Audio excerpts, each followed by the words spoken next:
The purpose of this second tutorial is to review the grouping principle. The grouping principle is key if you want to build more complex designs, unfold and build your more complex designs. So how does it work? Well, let's just use an example to describe it.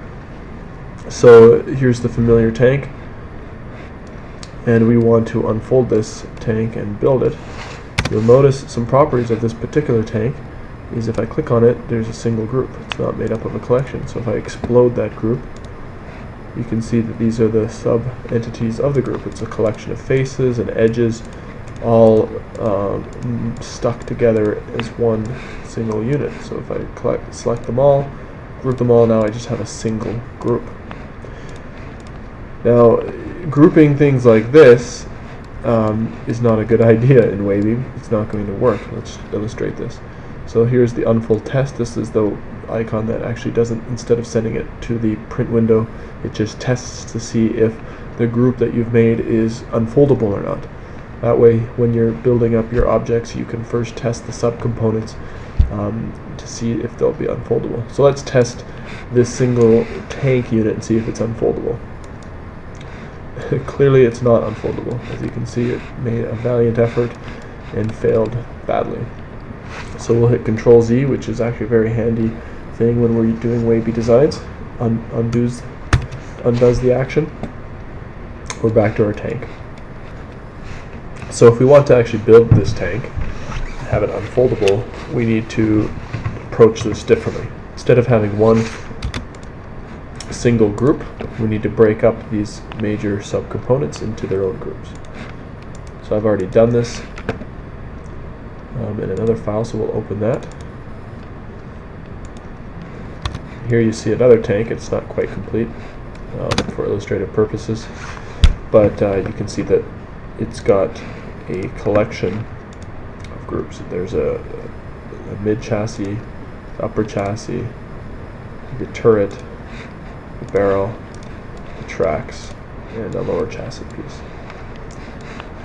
So it's actually 7 groups here.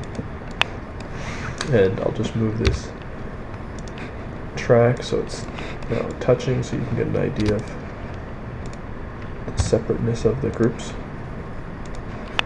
There you have it. It's the exact same tank. When I highlight it all, instead of having one single group, it's 7 separate groups. And I can also test the different groups just as I tested the grouped tank previously. So if I click on the unfold test, I can test to see if this turret is going to be unfoldable. And the blue that surrounds the unfolded piece is telling me that indeed it will be unfoldable and it will be small enough to fit on the paper size that I've selected. And we'll get more into that later. So I'll test some of these other pieces. You can see that the turret's going to unfold. You can see that that is going to unfold the track. There's a centerpiece that's going to unfold. So we've essentially tested the different components of the tanks, and we're confident now that it's going to unfold it all successfully. So to do it all automatically and quickly, we can use the next button, which is called the Complete Auto Unfold.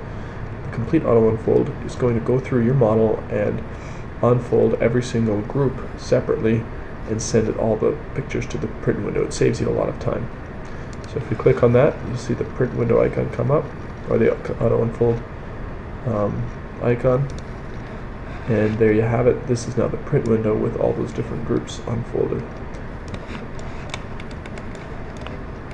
and arranged on the paper. And sometimes you have to arrange it a little more, but generally it'll be spread out for you and ready to unfold.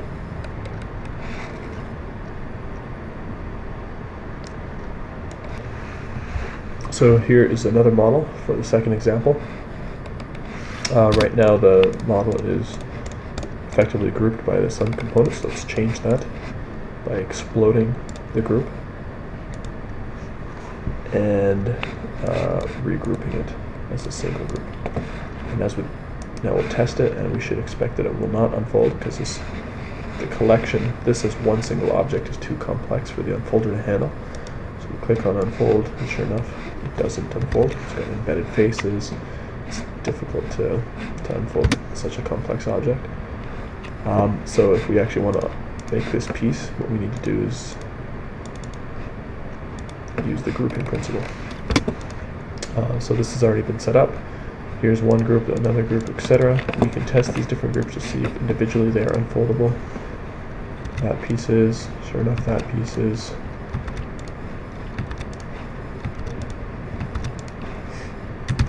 So confident that this, that the unfolder will be able to do this, we can now run the complete auto unfold, which does it all automatically for us and sets up the final images.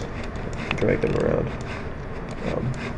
on the print page and assemble this model. So that brings us to a close of the grouping principle.